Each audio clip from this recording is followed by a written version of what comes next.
Meet Johann, 23, white male, diagnosed with autism, a relatively low IQ, and from a lower socioeconomic background in a small city.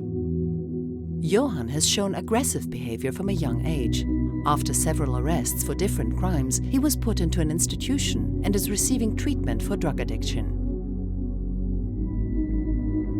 The staff observed some worrisome online behavior. Johann is watching violent videos. He seems obsessed with the Crusades. He keeps changing the background screen of the facility computers to Crusader flags and pictures. There is a suspicion someone is feeding him information via online chat rooms. He keeps asking whether he can keep a sword in his room and has inquired to the location of the nearest mosque. The mental health workers in the institution are worried. We asked RAND practitioners to share their opinions about the case of Johann. This field is in its infancy, and that the researchers could have not established a direct correlation between the existence of psychiatric disorders or mental health issues and a process of violent radicalization. Obviously, there are studies which attest that some psychiatric disorders can be a factor of making a person become vulnerable. My first reaction would be first to question a little how the diagnosis of ASD has been done, and from what I see, there are signs that could lead every psychiatrist to ask himself about the possibility of having this diagnosis done. But second, I will focus on the life course of this child. I think the first thing we should do is really to explore further diagnosis, because one thing is that he could suffer autistic spectrum disorder, and that lack of communication skills could have led to certain isolated behavior and to certain influence through the networks, the internet, and those things, which is right. But maybe he has developed a psychotic issue overlapped with autistic spectrum disorder. The relationship between radicalization and mental health issues is really, really complex.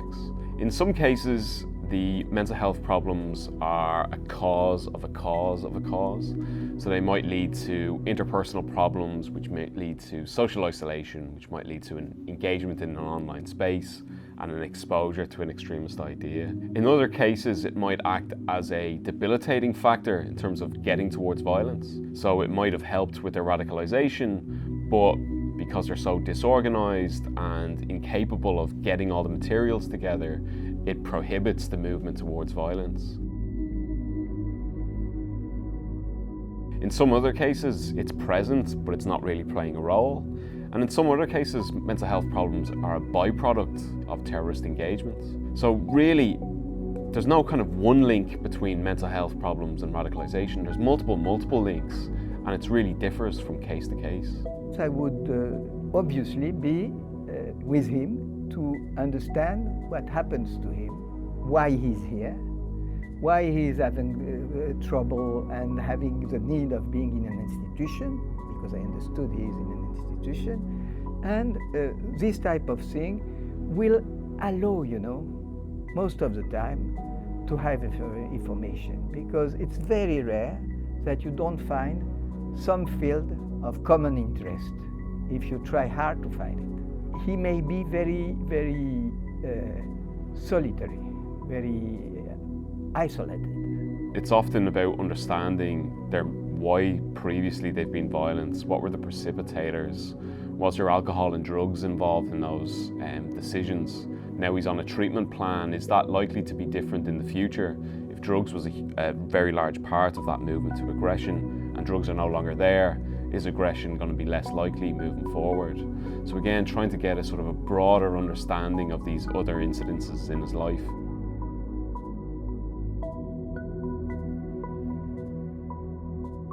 One person who's suffering a major psychotic or depressive disorder is more vulnerable as a victim to be radicalized. Some people, they just need to feel themselves useful, to feel themselves accepted in a kind of a group. And we know, we need to acknowledge that there are certain groups in teenagers and youngsters which tends to offer that kind of warm and secure home that they have lacked.